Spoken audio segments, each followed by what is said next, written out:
ಶಿವಶಂಕರಪ್ಪ ಸಾಹುಕಾರ್ ನಿವಾಸದ ಮೇಲೆ ಇಡಿ ದಾಳಿಯಾದ ಪ್ರಕರಣಕ್ಕೆ ಸಂಬಂಧಪಟ್ಟಂತೆ ಕೆಪಿಎಸ್ಸಿಯಲ್ಲಿ ಸಾಕಷ್ಟು ಭ್ರಷ್ಟಾಚಾರ ಆಗಿದೆ. ಇದು ಅಶೋಕ್ ಅವರ ಮಾತು.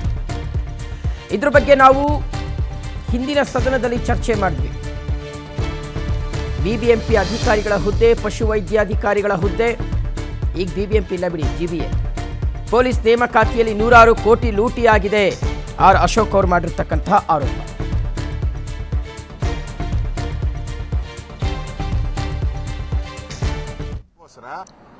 ಕೆಪಿಎಸ್ಸಿ ಹಗರಣದ ಬಗ್ಗೆ ಬಿಜೆಪಿ ವಿಧಾನಸಭೆಯಲ್ಲಿ ಸುಮಾರು 2 ದಿನಗಳ ಕಾಲ ನಾವು ಚರ್ಚೆ ಮಾಡಿದ್ದೀವಿ. ಕೆಪಿಎಸ್ಸಿ ಬ್ರಹ್ಮಾಂಡ ಭ್ರಷ್ಟಾಚಾರದ ಬಗ್ಗೆ ಎಳೆಯಾಗಿ ಬಿಡಿಸಿದ್ದೀವಿ. ಯಾವುದೇ ರಾಜ್ಯದಲ್ಲಿ, ಉತ್ತರ ಪ್ರದೇಶ ಅಂತ ರಾಜ್ಯದಲ್ಲಿ ಕೆಪಿಎಸ್ಸಿ ಮೆಂಬರ್ ಇರೋದು 8 ಜನ. ನಮ್ಮ ರಾಜ್ಯದಲ್ಲಿ ಡಜನ್ ಗಟ್ಟಲೆ ಇದ್ದಾರೆ, 18 ಜನ ಏನೋ ಇದ್ದಾರೆ. ಅಂದರೆ ಲೂಟಿ ಮಾಡೋದಕ್ಕೋಸ್ಕರ ಜನಗಳನ್ನ ಜಾಸ್ತಿ ಮಾಡ್ಕೊಂಡಿದ್ದಾರೆ. ಈ ಸರ್ಕಾರ ಯಾರನ್ನ ನೇಮಕ ಮಾಡಬೇಕು ಅಂತ ಚೀಟಿ ಕಳಿಸ್ತಾರೋ ಅವ್ರನ್ನ ನೇಮಕ ಮಾಡ್ತಾರೆ. ಮೆರಿಟ್ ಇಲ್ಲ, ಪ್ರಶ್ನೆ ಪತ್ರಿಕೆ ಸೋರಿಕೆ, ಹಣ, ಲಂಚ, ಆಡಿಯೋ ಎಲ್ಲ ರಿಲೀಸ್ ಆಗಿದೆ. ಬೇಕಾದಷ್ಟು ಆಡಿಯೋಗಳು ಬಂದ್ಬಿಟ್ಟಿದೆ. ಲಂಚ 1 ಕೋಟಿ 80 ಲಕ್ಷ.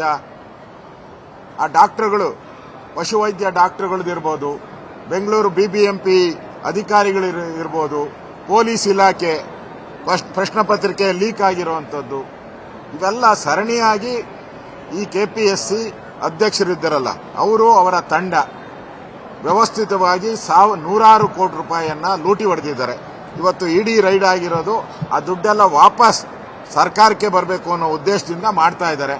ತಪ್ಪಿತಸ್ಥರಿಗೆ ಶಿಕ್ಷೆ ಆಗಬೇಕು. ಬಿಜೆಪಿ ಆ ನಿಲುವನ್ನು ಸ್ಪಷ್ಟವಾಗಿ ನಾವು ಹೇಳಿದಿರಿ. ಈ ಕಾಂಗ್ರೆಸ್ ಸರ್ಕಾರ ಈ ಕೆಪಿಎಸ್ಸಿ ಬಗ್ಗೆ ಯಾಕೋ ಒಂದು ರೀತಿ ಅವ್ರ ಮುಲಾಜಲ್ಲಿದ್ದಂಗೆ ಕಾಣಿಸ್ತಾ ಇದೆ. ಏನು ಕ್ರಮ ತೆಗೆದುಕೊಳ್ತಾ ಇಲ್ಲ. ಅಧಿವೇಶನದಲ್ಲಿ ಸಿದ್ದರಾಮಯ್ಯನವರು ಹೇಳಿದ್ರು ಅವ್ರನ್ನೆಲ್ಲ ಕಟ್ ಡೌನ್ ಮಾಡ್ತೀರಿ, ನಾವು ಬೇರೆ ರಾಜ್ಯಗಳಲ್ಲಿ ಎಷ್ಟಿದೆ ಅಷ್ಟಕ್ಕೆ ನಾವು ತಗೊಂಬರ್ತೀರಿ ಅಂತ ಹೇಳಿದ್ರು. ಅದನ್ನೂ ಮಾಡಲಿಲ್ಲ. ತನಿಖೆನೂ ಮಾಡ್ತಾ ಇಲ್ಲ. ಮಾತತ್ರ ಒಂದು SIT ರಚನೆ ಮಾಡ್ತಾರೆ, ಆಮೇಲೆ ಮುಚ್ಚಾಕ್ತಾ ಇದ್ದಾರೆ. ನಾವು CBI ತನಿಖೆ ಕೊಡಿ ಅಂತ ಕೇಳಿದ್ರಿ. CBI ತನಿಖೆ ಕೊಟ್ಟಿದ್ರೆ ಇಷ್ಟೊತ್ತಿಗೆ ಈ ಯಾರು ಕೆಪಿಎಸ್ಸಿ ಹಗರಣದಲ್ಲಿ ಭಾಗಿಯಾಗಿದ್ರು ಅವರೆಲ್ಲ ಜೈಲ್ಗೆ ಹೋಗ್ತಾ ಇದ್ರು. ಅದರಿಂದ ಎಲ್ಲೋ ಒಂದು ಕಡೆ ಈ ಸರ್ಕಾರ ಅದನ್ನೆಲ್ಲ ಮುಚ್ಚಾಕ್ತಾ ಇದೆ ಅನಿಸ್ತಾ ಇದೆ. ಇವತ್ತು ರೈಡ್ ಆಗಿರೋದು ಸ್ವಾಗತ.